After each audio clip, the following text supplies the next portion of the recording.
Welcome to Stories Mystics, your cozy haven for calm and relaxation. Tonight's tale, Miss Marple and the Manor Enigma, invites you to unwind, let go of the day, and drift into peaceful rest.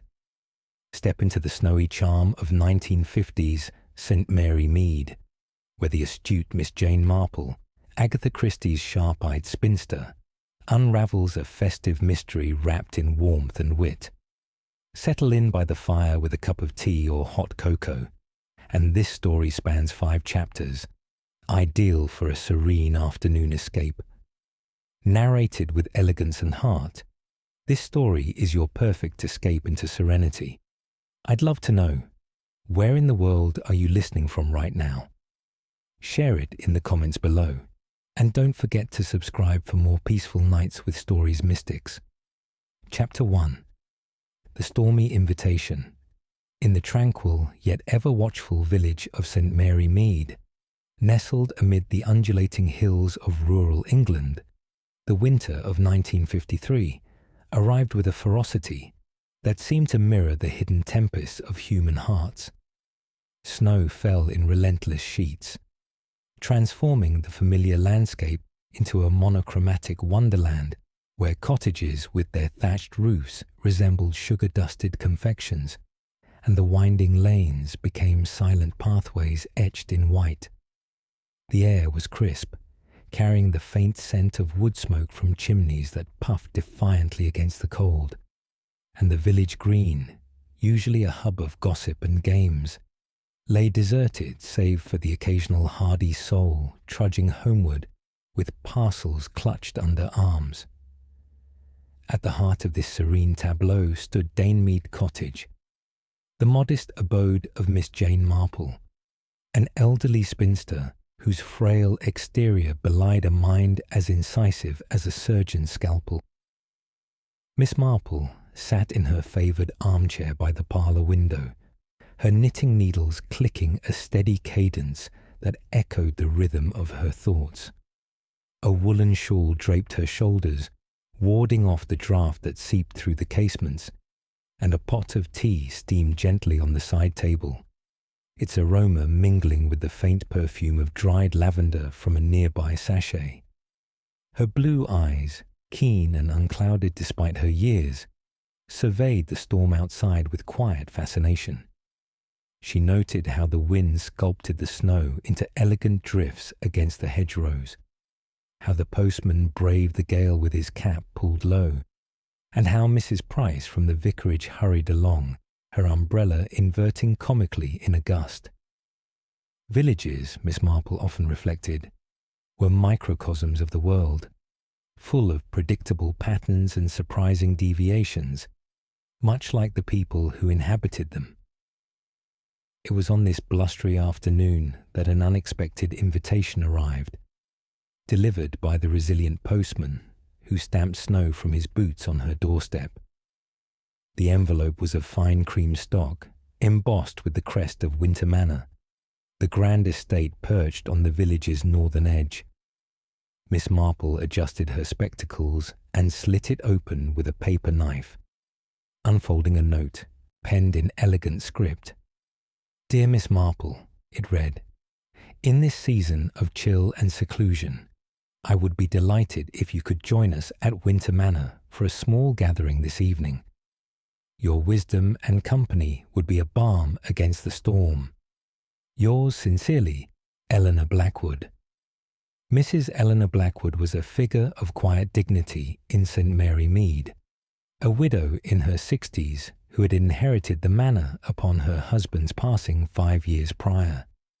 The estate, with its towering stone facade, mullioned windows, and expansive grounds now blanketed in snow, evoked an air of faded grandeur. Rumours in the village shop, where Miss Marple often gleaned her most valuable insights, suggested that Mrs. Blackwood's life was not without its shadows. Family estrangements, financial strains, and the burdens of maintaining such a property in post-war austerity painted a picture of underlying tensions. Yet, Mrs. Blackwood was known for her charitable works, supporting the local orphanage and church fund, which endeared her to the community. Miss Marple pondered the invitation over a fresh cup of tea. She had met Mrs. Blackwood at various village events, the summer fete, the harvest supper, where the widow's gracious manner and subtle wit had impressed her. How kind, Miss Marple murmured to herself, and how timely, with this weather closing in. Deciding to accept, she prepared with her customary efficiency. A sensible wool dress in dove grey, sturdy boots for the trek, and her warmest coat with a fur-trimmed collar. As dusk fell early, the storm intensified, winds howling like mournful spirits across the moors. Miss Marple set out, lantern in hand, the beam cutting through the swirling flakes as she made her way along the lane toward Winter Manor. The journey was arduous, the snow deepening with each step, but Miss Marple's determination was unyielding. Upon arrival, the manor's lights shone like beacons through the tempest, guiding her to the heavy oak door. It swung open at her knock, revealing Mrs. Blackwood herself, her silver hair impeccably coiffed, her dress a soft velvet that whispered of bygone elegance. "Miss Marple, you've braved the elements. How splendid. Come in before you catch your death." The foyer was a welcoming expanse of polished marble and oak panelling, with a grand staircase ascending to shadowed upper floors. A maid took Miss Marple's coat, and she was ushered into the drawing room, a sanctuary of comfort against the raging storm. A roaring fire blazed in the immense grate, casting flickering golden light across Persian rugs and antique furniture. Shelves groaned under the weight of leather-bound volumes, and a sideboard held a silver tray with scones, clotted cream, and jars of homemade jam. The air was redolent with the scents of beeswax polish, burning logs, and the subtle spice of hot toddies simmering in a punch bowl. Guests trickled in, each arrival announced by the howl of wind as the door opened anew. Miss Marple settled into an armchair, her observant gaze cataloguing the assembly. First came Miss Lydia Blackwood, Mrs. Blackwood's daughter from her first marriage, a woman in her 40s with sharp features and a modern flair for abstract jewellery that clashed subtly with the manor's traditional decor. Lydia had returned from London recently, ostensibly for the holidays, but village whispers suggested financial woes, her art gallery struggling, and her mother's will favouring charitable causes over family, breeding resentment. "Mother, this weather is beastly," Lydia said with a brittle laugh, accepting a toddy. "One hopes the roads clear soon." Next arrived Mr. Reginald Thorne, a business associate of the late Mr. Blackwood, a sleek man in his 50s with oiled hair and a moustache trimmed to precision. His eyes, sharp as flints, scanned the room with calculated interest. Thorne had inherited a rivalry from the old days, disputing claims on family investments that could rescue his own faltering import business.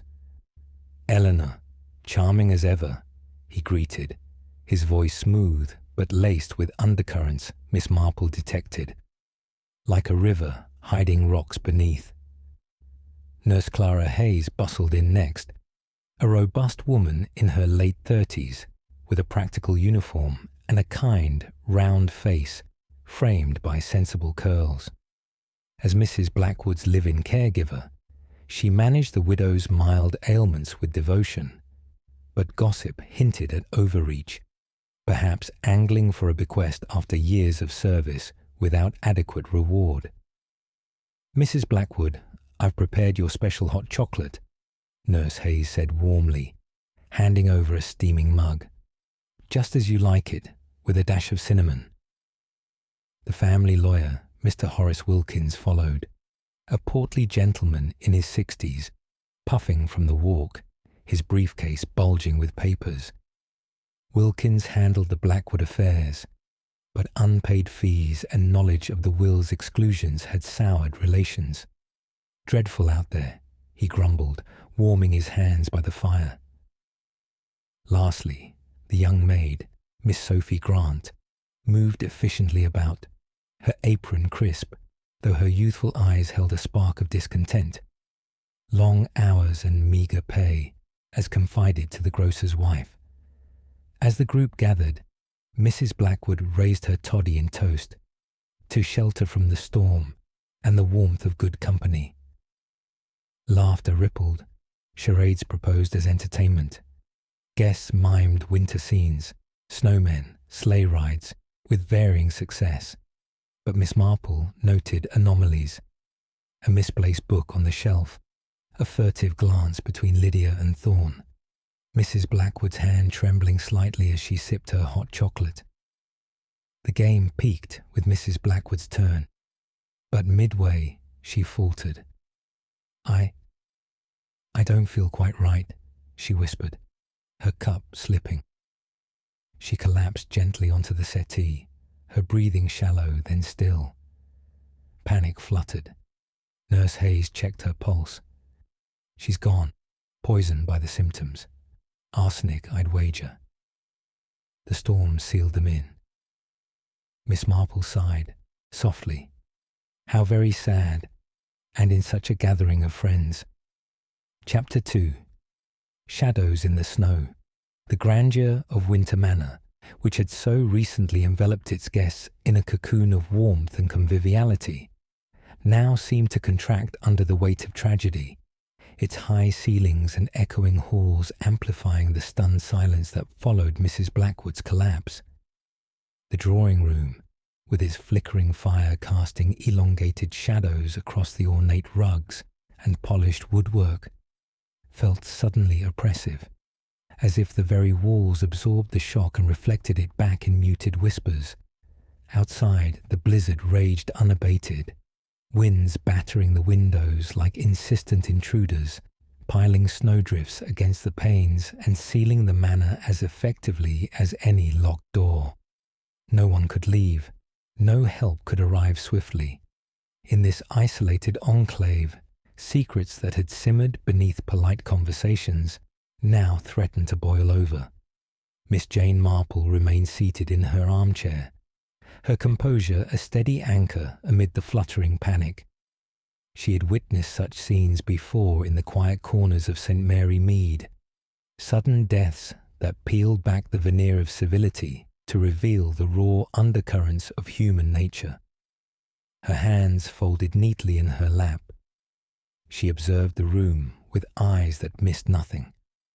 The way the flames danced erratically in the grate, the faint scent of cinnamon lingering from the fatal hot chocolate, and the subtle shifts in posture among the gathered company.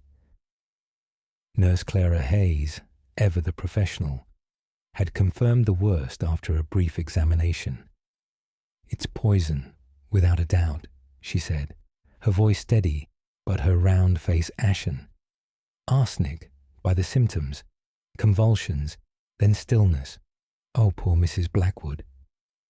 The widow lay on the settee, a knitted throw draped over her by Miss Lydia Blackwood, who now paced the room with agitated steps, her sharp features contorted in what appeared to be grief.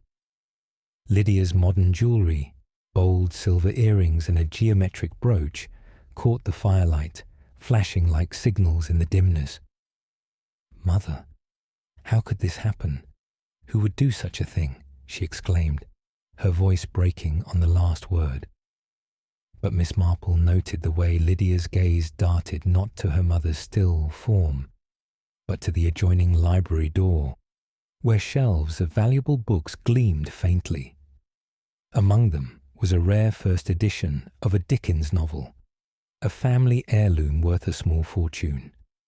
Village gossip, shared over tea at the vicarage, suggested Lydia's London art gallery teetered on bankruptcy, and her mother's will, favouring local charities over direct heirs, had bred deep resentment.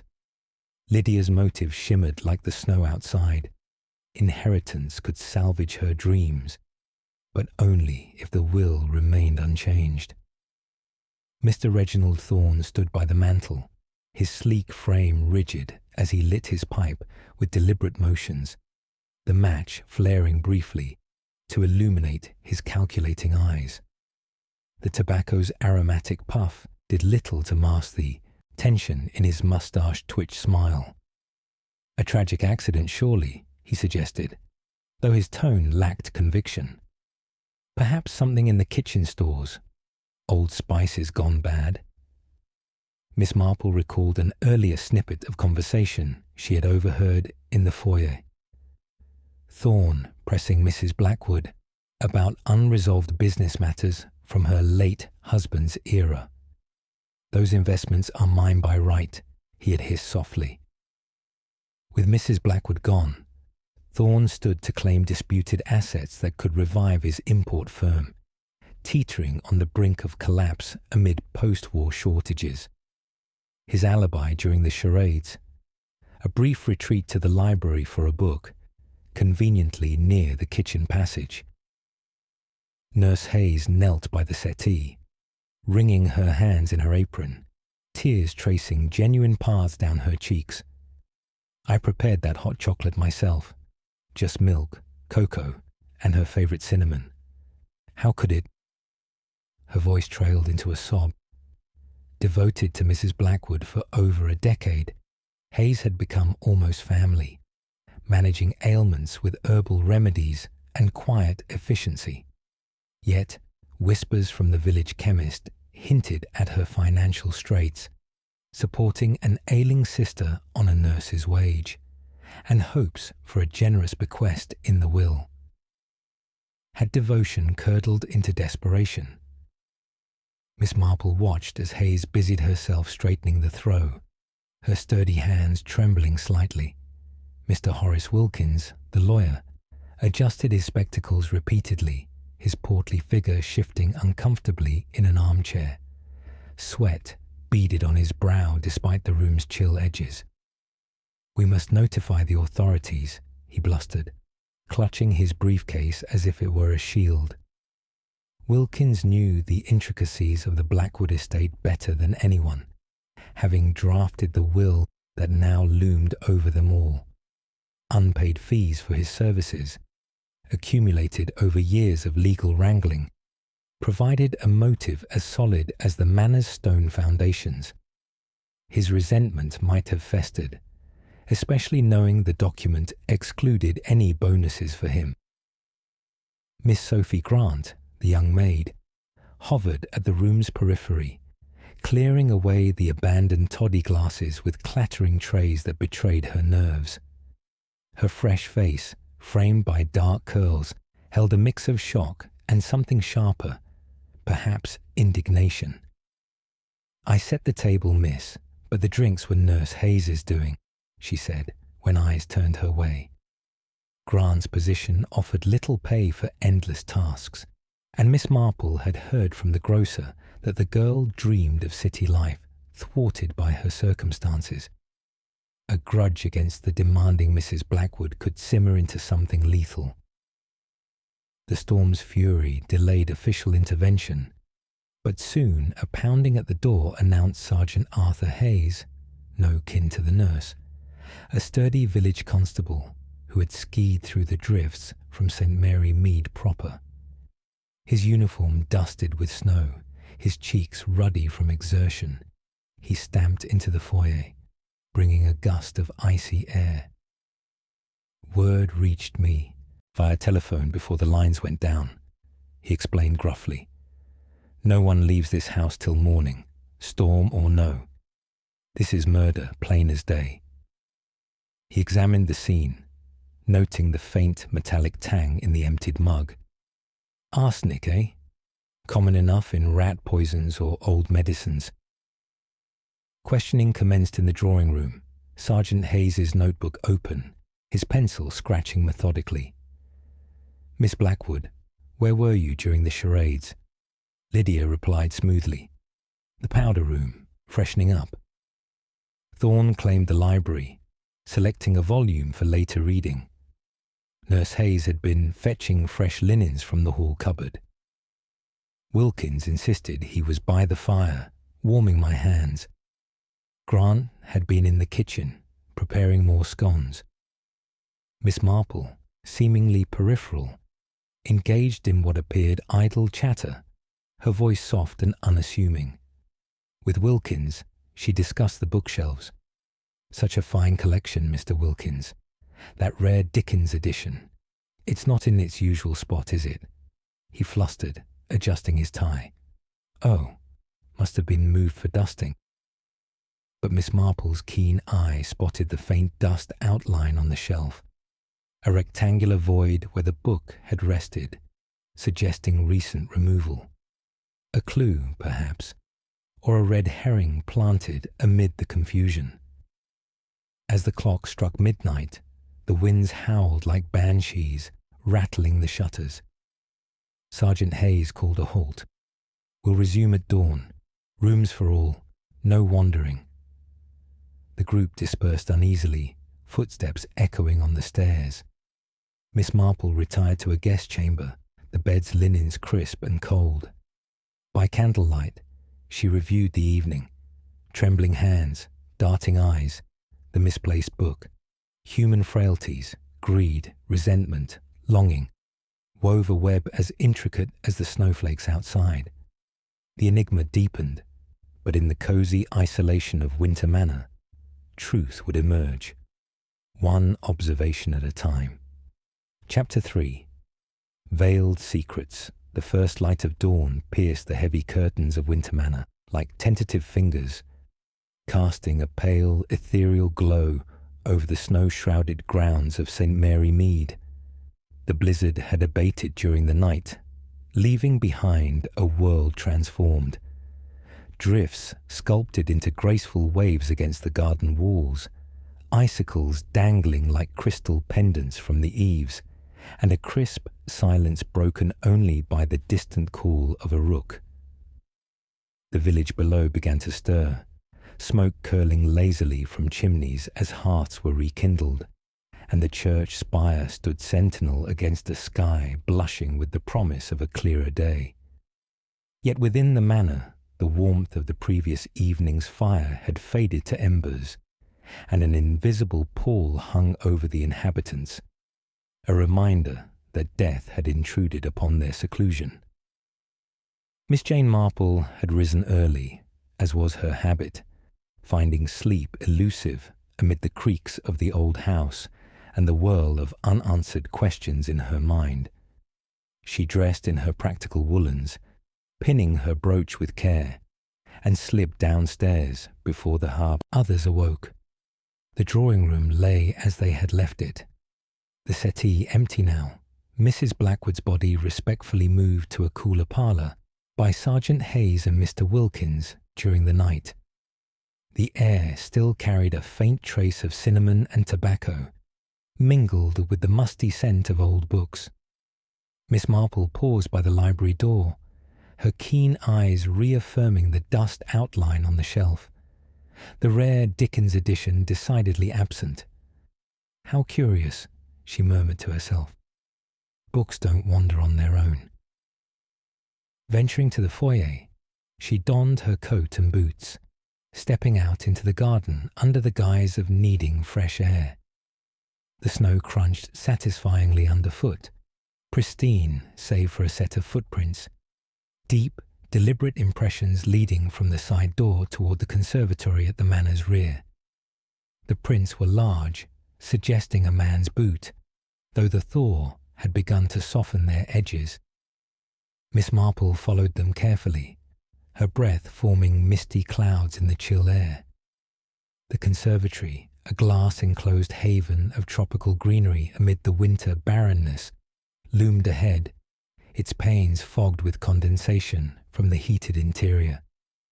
Pushing open the door, she was enveloped in humid warmth, the scent of damp earth and exotic blooms, orchids, ferns, and a few hardy citrus trees, providing a stark contrast to the frozen world outside.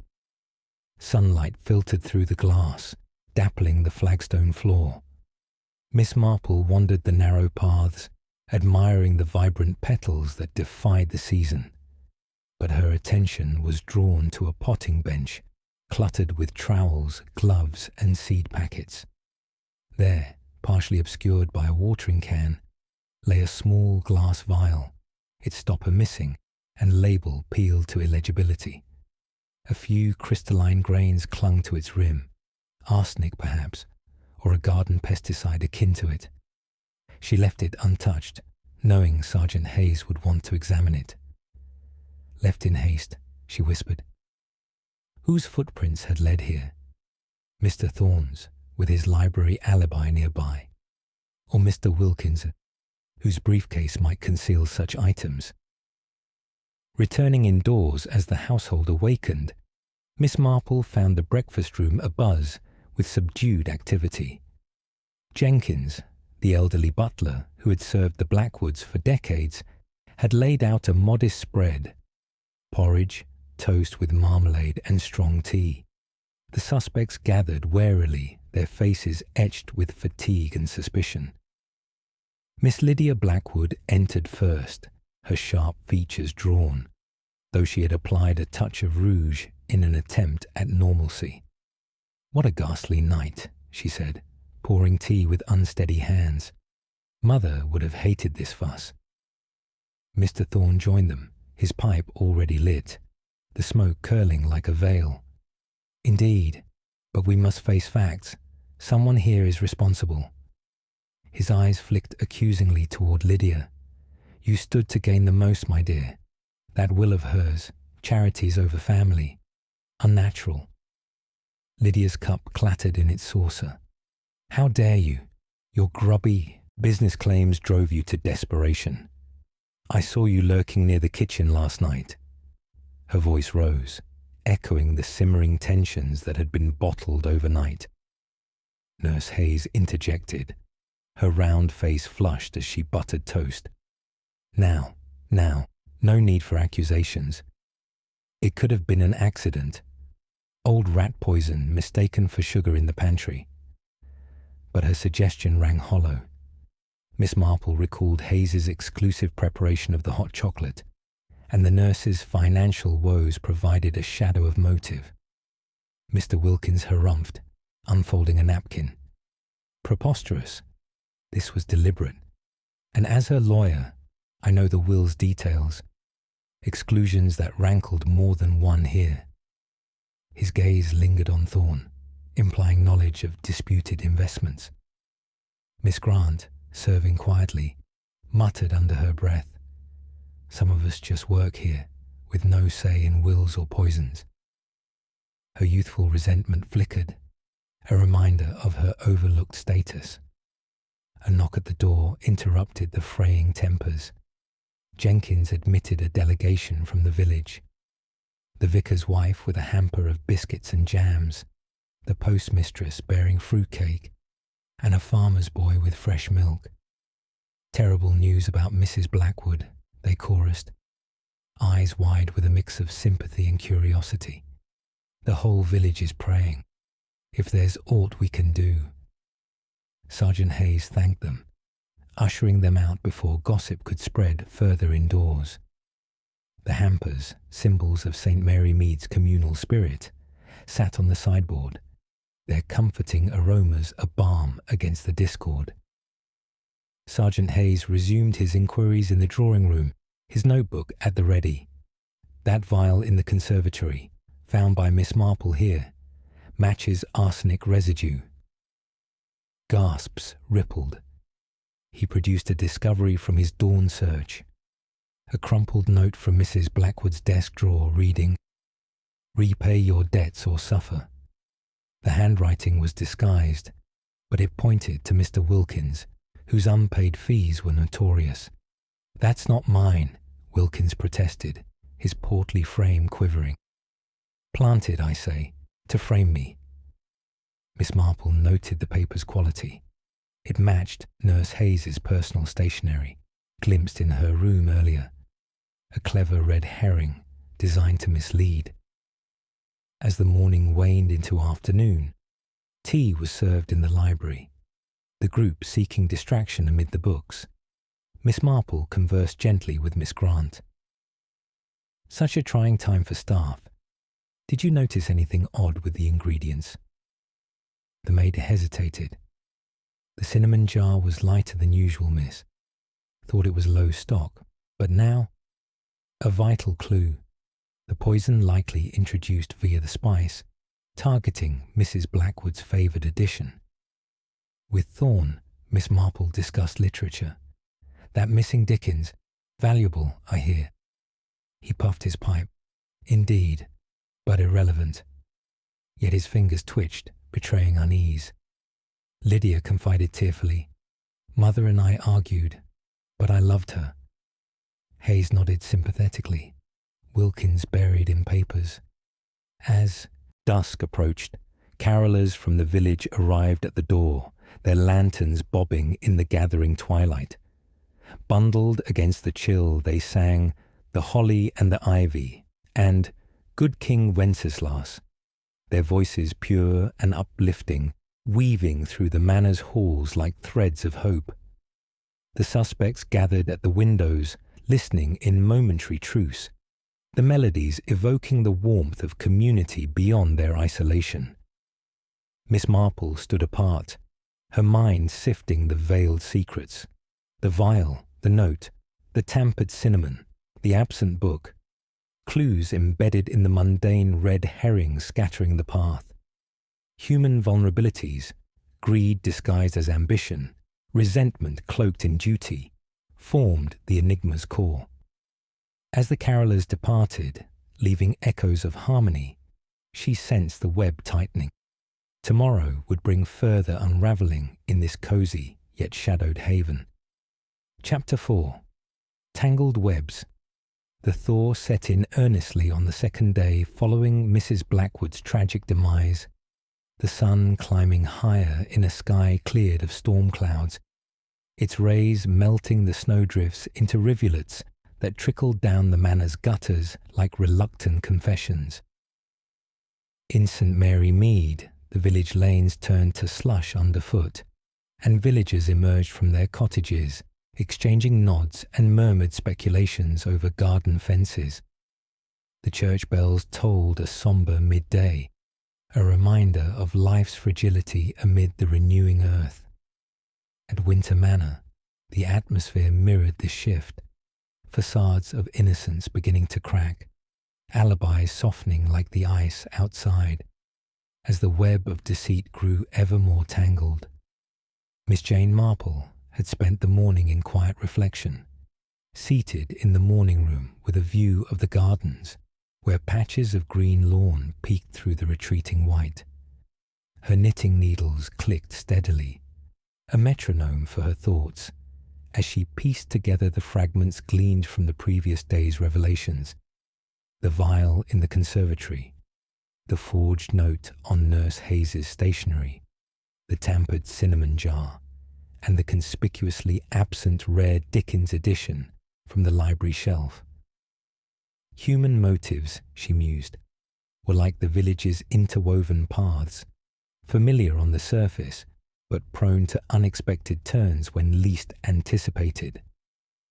Sergeant Arthur Hayes approached her there, his sturdy frame filling the doorway, his uniform still bearing traces of yesterday's snow. He removed his helmet, running a hand through his cropped hair, his face etched with the frustration of a man out of his depth. "Miss Marple, if I might have a word. This case is knottier than a sailor's rope. Motives are plenty, but evidence slippery as this thaw." He sank into a chair opposite her, accepting a cup of tea from Miss Grant, who lingered a moment too long, her youthful curiosity evident. Miss Marple smiled sympathetically, setting aside her knitting. "Oh, Sergeant, these matters often appear more complex than they are. People reveal themselves in the small things, the way a glance lingers or a hand trembles. Perhaps a thorough search of the rooms would illuminate matters." Her suggestion was gentle, but the sergeant nodded eagerly, grasping at the lifeline. "Right you are, ma'am. We'll conduct searches this afternoon. No stone unturned. He rose, purpose renewed, and summoned the group to the drawing room to announce the plan. The suspects assembled with varying degrees of reluctance. Lydia Blackwood, with a haughty lift of her chin. Mr. Thorne puffing defensively on his pipe. Nurse Hayes twisting her apron. Mr. Wilkins clutching his briefcase like a talisman. And Miss Grant hovering at the edges, her dark curls framing a face pale with apprehension. The searches began upstairs, starting with Lydia's guest suite. She protested vehemently, her sharp features flushing. "This is an invasion. Mother's things, my privacy." But Sergeant Hayes was firm, rifling through drawers and wardrobes with methodical care. In a jewellery box, he uncovered a silver locket, its surface freshly scratched as if pried open recently. Inside, a compartment held a few white grains. Arsenic residue? Lydia gasped. "That's old. Family heirloom. The scratches from years ago." Miss Marple, observing discreetly, noted the locket's modern clasp. A potential hiding spot for poison, or a clever misdirection planted to incriminate her. Mr. Thorne's room yielded a more damning find. Traces of white powder in his pipe case, matching the arsenic's appearance. "Planted," he blustered, his sleek composure unravelling. "I smoke tobacco, nothing more." His alibi for the charades cracked under scrutiny.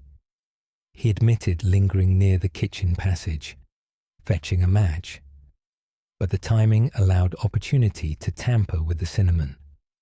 Nurse Hayes's quarters, neat as a pin, revealed a notebook of herbal recipes, one for a soothing tonic, listing arsenic as a historical ingredient, crossed out but legible. "Merely notes from my training," she stammered, tears welling. "I'd never harm her. She was like a mother to me." Her motive loomed. The will's modest bequest insufficient for her sister's care. Mr. Wilkins's study desk held a surprise. A fragment of paper from the rare book, charred as if partially burned in the grate. "I handle documents, yes, but not this," he exclaimed, sweat beading on his brow. His unpaid fees provided resentment, and knowledge of the will's codicil, hidden in the book perhaps, offered temptation. Miss Grant's attic room was sparse, but a hidden tin under her bed contained saved wages and a bitter letter draft to Mrs. Blackwood, complaining of exploitation. "Just venting, sir," she whispered, eyes downcast. "No harm meant." With clues mounting, Miss Marple suggested a gathering in the library for afternoon tea. "A spot of refreshment might clear the air," she said innocently. The group complied, settling amid the bookshelves, the absent volumes gap a silent accusation. Jenkins served scones and tea, the clink of china punctuating the uneasy silence. Sergeant Hayes addressed them. "These finds paint a picture. Poison from the vial, introduced via cinnamon in the hot chocolate. The note of forgery, the footprints leading to the conservatory." He eyed each in turn. Lydia fidgeted with her locket. "Not me. Thorne's pipe proves it." Thorne retorted. "And your locket, perfect for hiding poison." His pipe hand shook, betraying nerves. Nurse Hayes interjected. The recipe was old, irrelevant. But her glance at Wilkins suggested alliance or suspicion. Wilkins blustered. "The book fragment. Someone framed me. Grant had access to all rooms." Grant bristled. "Me? After years of scrubbing for scraps? Maybe, but I didn't."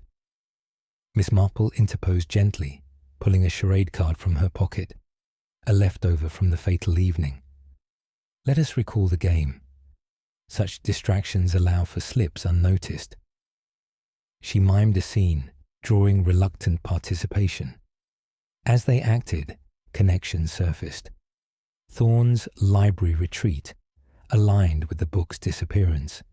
Lydia's powder room, near the conservatory path.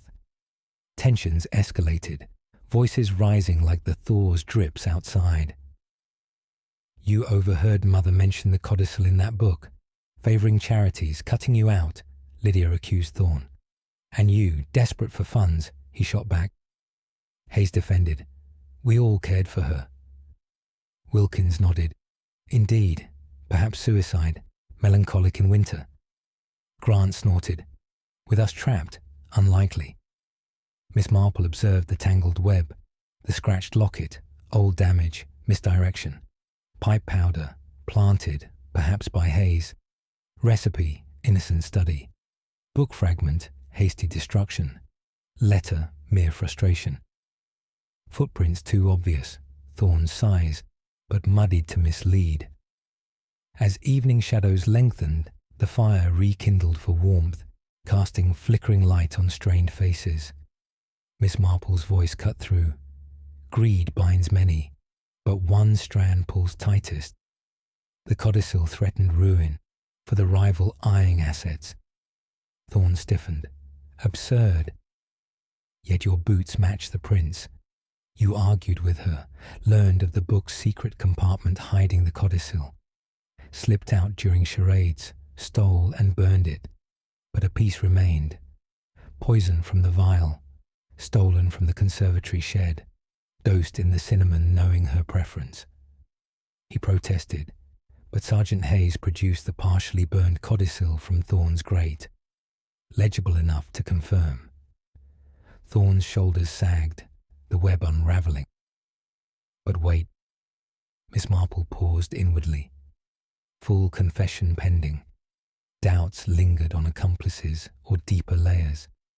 The enigma twisted yet, setting the stage for final clarity.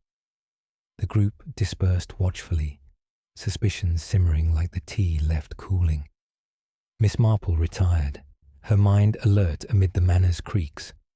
Tomorrow's light would untangle the rest in this warm yet webbed sanctuary. Chapter 5. The Enigma Unveiled.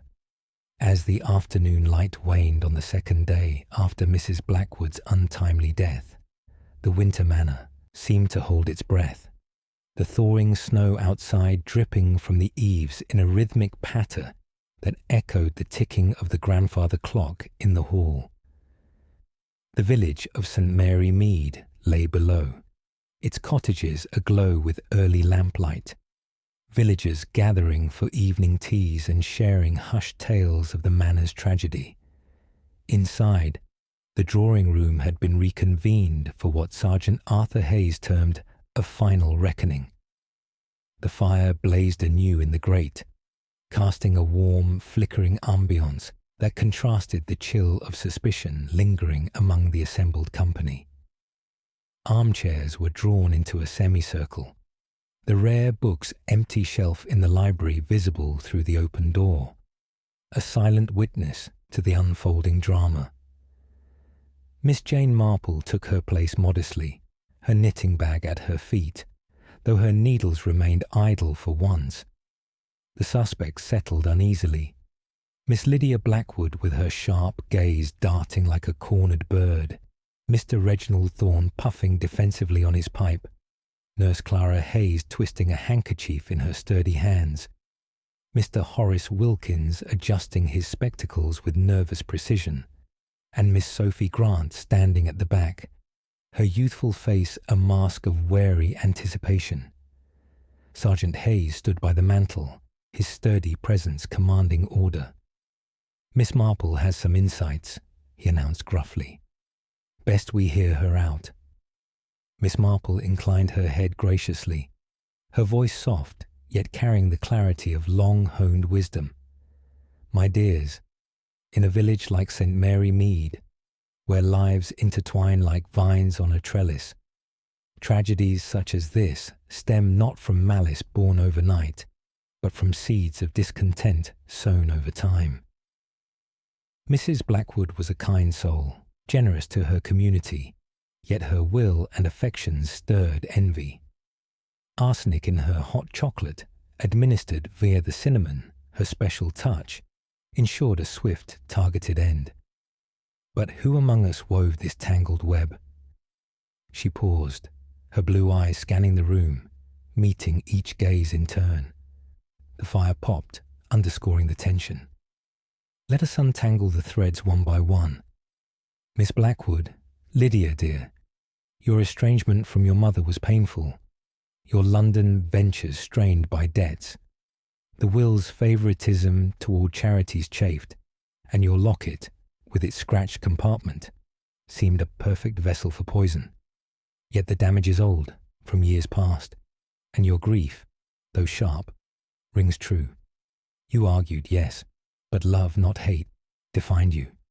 No, not you.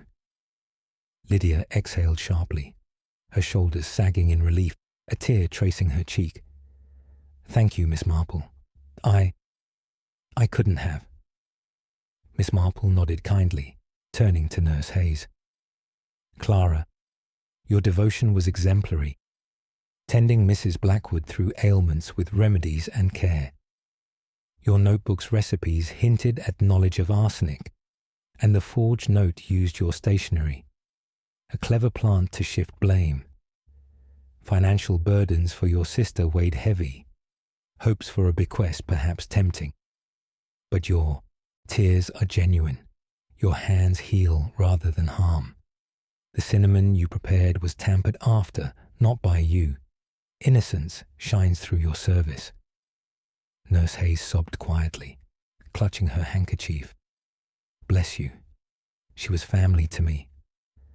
Now, Mr. Wilkins, Miss Marple continued, her tone even. As lawyer, you knew the will's secrets, exclusions that denied you deserved fees after years of counsel. The charred book fragment in your grate seemed damning, resentment a motive as old as unpaid debts. Yet the burning was hasty, not your meticulous style, and the fragment planted to incriminate. You value order, not chaos. Your grudge simmered but never boiled to murder. Wilkins mopped his brow, his portly frame relaxing. Precisely, ma'am. I sought payment, not peril. Miss Marple's gaze softened on Miss Grant. Sophie, dear girl, your youth belies the burdens of service. Long hours, meagre rewards, dreams deferred. Your hidden letter vented frustrations, and as maid, access to the kitchen was unquestioned. Bitterness could fester into action, yet your spirit is resilient, not vengeful. The tin of savings speaks of hope, not hatred. You noticed the lighter cinnamon jar, but lacked the cunning for such a scheme. Grant's eyes widened, a tentative smile breaking through. I just wanted fair treatment, miss, nothing more. All eyes turned to Mr. Thorne, who stiffened, his pipe clenched tightly, smoke curling like a noose. This is preposterous. I've been framed. The pipe powder, the footprints. Ah, Mr. Thorne, Miss Marple said gently, but with a firmness that brooked no evasion. There the threads converge. Your rivalry with the late Mr. Blackwood extended to his widow, disputes over investments that could salvage your failing business. Mrs. Blackwood's new codicil, hidden in the rare Dickens edition's secret compartment, favouring charities and nullifying your claims, threatened utter ruin. You overheard her confide this during a quiet moment before the party, perhaps in the library. She leaned forward slightly, her voice weaving the narrative. During the charade's distractions, mimes and laughter providing cover, you slipped to the shelf, removing the book. The dust outline betrayed its recent absence. Later, under guise of fetching a match, you dosed the cinnamon jar in the kitchen, knowing her fondness for extra spice in her hot chocolate. The vial from the conservatory shed, arsenic for pests, relabeled. You discarded there, your large boots leaving those footprints in the snow, too obvious to be accidental but meant to seem so. Thorne's face paled, his moustache twitching. Conjecture, no proof. But there is, Sergeant Hayes interjected. producing the evidence bag with the recovered codicil fragment, its edges singed but words clear, charitable bequests overriding prior claims. Found in your room's grate, Mr. Thorne, and witnesses place you near the kitchen passage. Miss Marple continued. The pipe powder, planted by your own hand, perhaps to claim framing later. The note forged in disguised script, using Hayes's paper snatched from her desk. Greed, Mr. Thorne, twisted your ambition into desperation. Human nature, predictable in its frailties. Thorne slumped, the pipe falling from his lips. It was ruin or this. The investments were mine by right. She had no business changing it all. A dash in the cinnamon. Quick, painless. I didn't think it through. His confession tumbled forth, detailing the overheated argument, the impulsive act, the hasty cover-ups. Sergeant Hayes summoned reinforcements via the cleared telephone lines, leading Thorne away in quiet custody. With justice meted, the room exhaled collectively. Lydia embraced Nurse Hayes, bonds forged in ordeal. Wilkins offered legal aid for the estate's transition, Grant a tentative smile of relief. Miss Marple, you've saved us from shadows, Lydia said, voice thick with emotion. Merely observation, my dear, Miss Marple replied modestly. Villages teach us to see the patterns in people, like stitches in a quilt. One flaw unravels the whole. As dusk settled, Miss Marple declined a carriage, preferring the walk home through the slushy lanes, the air fresh with the scent of thawing earth. St. Mary Mead's lights twinkled welcomingly, carols drifting from a distant cottage, a reminder of enduring warmth. At Dane Mead, she settled by her fire, resuming her knitting. Human frailties, she mused to the flames, as changeable as the seasons, yet kindness endures. The winter enigma resolved, the manor would heal, its secrets laid bare. In the cosy heart of the village, life wove on, threads mended. And so ends our tale, dear listeners. Thank you for joining Miss Marple in this wintry puzzle of the heart and mind. May your own enigmas be solved with grace, your fires burn bright, and your holidays filled with gentle joys. Until next time, farewell.